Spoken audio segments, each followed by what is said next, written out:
Some people don't even get to study, so you know, it can be a good exercise to actually be grateful for, even if, like, it tends to be that in your most miserable moments you're the most grateful, because then, like, for example, when I'm sick, I tend to be the most grateful because then I realize, like, oh shit, everything could be taken away from me. And I see. and so I get even more grateful even when I already lost something, because I get reminded. But I think gratitude is so important, and that's so cliche to say, but I really think gratitude is a huge key to happiness and, like, appreciating everything, things that you will have and things that you won't have. The only thing I'm really grateful for is not having like genetic predisposed illnesses. Aside from that, I'm like actually quite like I'm not very thankful for many things. Like I often like before I go to sleep, when I'm sick, when I'm tired, whenever I'm alone, I just think to myself, I could easily just have a heart attack right now and die, and like there's nobody around me to like stop that. And it's not like me being silly or anything. It's just like it's me getting really, really fucking upset at the fact that I'm nowhere even close to finishing uni, nowhere even close getting to like what I want to do in life. Yeah. And that like really, really ticks me off. So yeah, I guess that. That's actually a good. I mean, it sounds very depressing and very sad, but I actually appreciate that type of thought, because it is true. Like, most people live alone.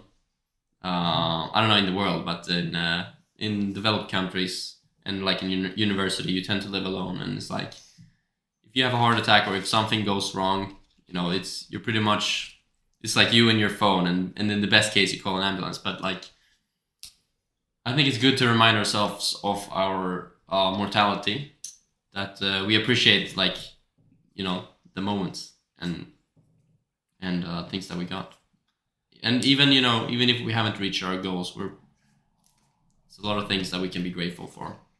Yeah, that's your perspective. I can't really sympathize with that. No, why No. not?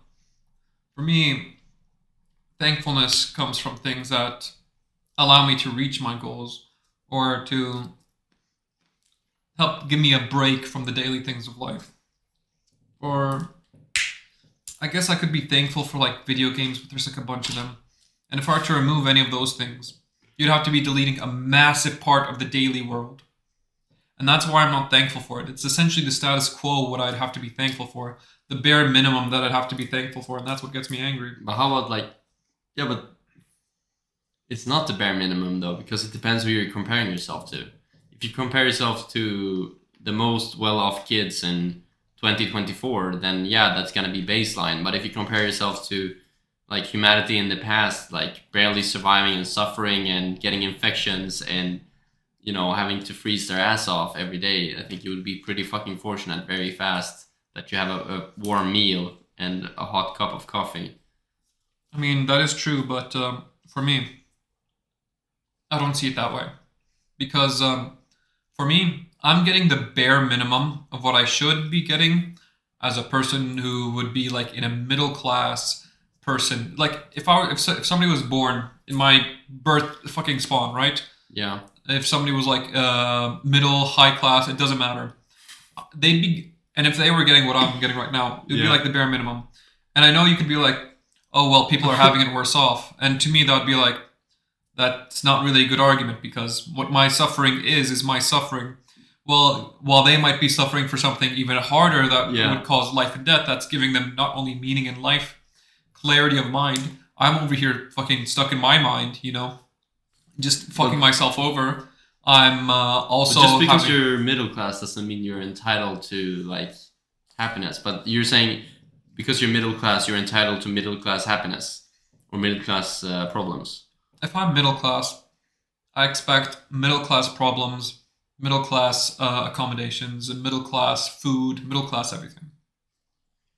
Mm. And that would be the bare minimum. That's what I mean. Other people might be suffering more, but that doesn't take away from my suffering.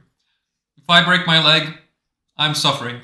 But if I break my leg and somebody goes up to me and we're like, oh yeah, well, if you didn't know, my uncle Jeremiah had lava dropped on his leg, and it literally like it was seared off. Like he felt all of the pain, and then when the lava like took his leg away, it seared the wound shut, so he was fine. So you probably shouldn't be like complaining, or like oh now don't your like emotions feel small? It's like no, because you could always say that. Yeah, and somebody could say that to his grandfather Jeremiah too. That your grandfather was shot in the face. Yeah, it's like it's just some stuff that like just lowering the baseline, devaluing it basically. Yeah, devaluing somebody's suffering. So you could start at the most happy person in the world or most well-off person in the world, and you go like, oh well, you're not as bad as Joe Smo working his labor job, having to get up at 8 a.m. tomorrow morning, and then you just continue all the way down to, well, you're not as bad off as the African like what was it, the African cave miners who have to go through like sludge like to like get silicate, Oh, that's so terrible. I shouldn't be laughing at it. Yes. No, but it's true. They have a horrible job. They have a horrible life.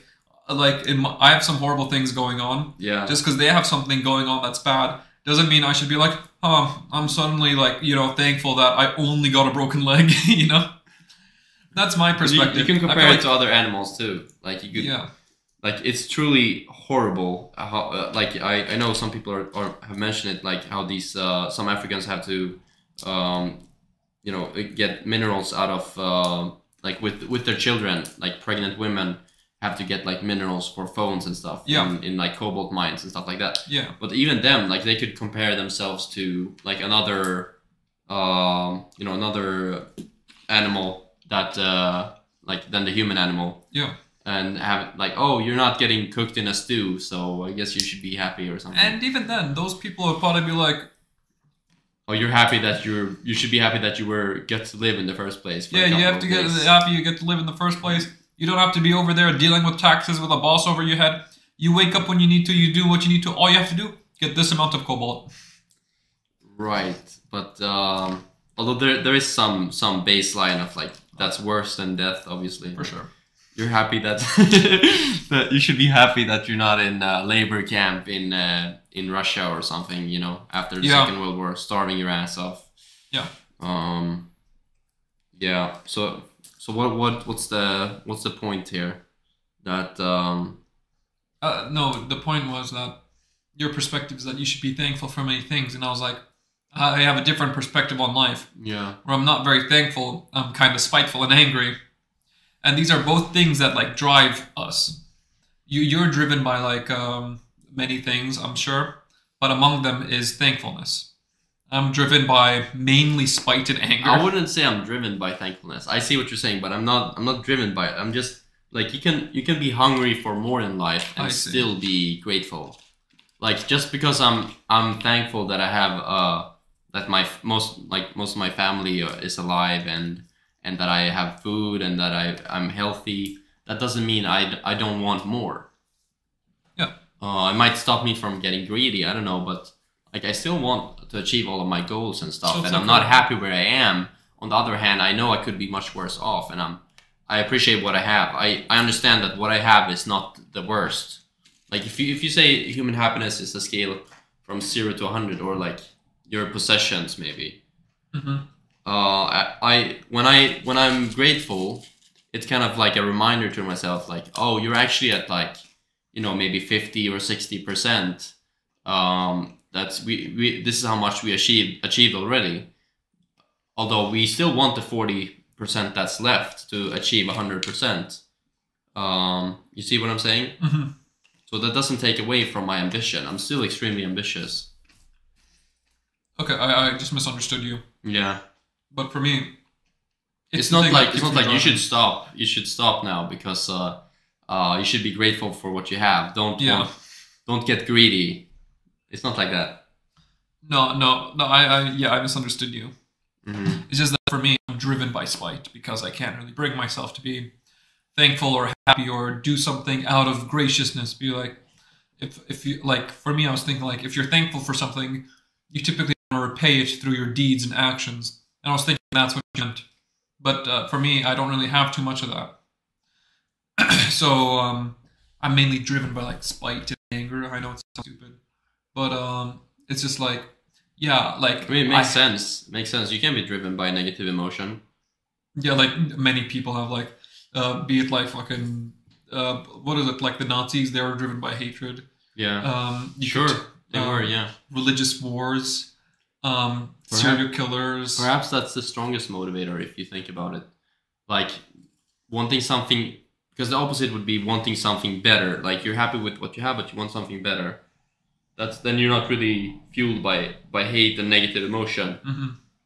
But I feel like that's more rare. Yeah. Like, are you talking about the happiness? Like that you want to as a motivation. That's what I'm talking about. When you want to motivate yourself to get something more. We said either you can do it out of negative emotion, that's what you do, or you can do it out of positive emotion, I suppose. Yeah. Like, oh, I really love my friends. I want to get to hang out with them more. Yes, that would be a positive motivation.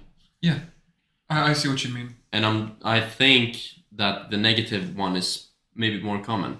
Yeah, probably stronger too. Probably, yeah.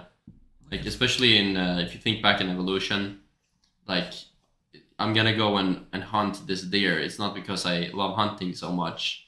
It's because I'm starving and my wife is pregnant. Yeah. And if we don't prepare for the winter, we'll all die. And I'll take its skin and turn it into like a blanket for my newborn, you know? Yeah. 'Cause she's pregnant. Yeah, but also it's like, maybe, you're frustrated that you're living in a cage. So it's out of negative emotion in that. Not a cage, a cave, I mean. So you're frustrated that you're in those circumstances. You want to get to a better place. Yeah. Which I think that's where greed comes from, right? Yeah, greed and overall negative emotions comes from, I guess, a need for survival, or in my case, one for self-expression. Now that survival's for the most part guaranteed. Yeah, yeah. That's why we're so confused, because our survival is guaranteed, I think. Yeah, no, definitely. Yeah. We live too long. We aren't challenged to be given a clear goal, and I feel like that's why many people turn into what you call NPCs, bots, or sheep. Yeah. I hope you enjoyed that clip of the HH podcast. If you want to see another clip, click here, down to your left. And if you want to see the whole unedited episode, click down here to your right. And last but not least, if you want to subscribe, you can do so here in the middle. Thank you.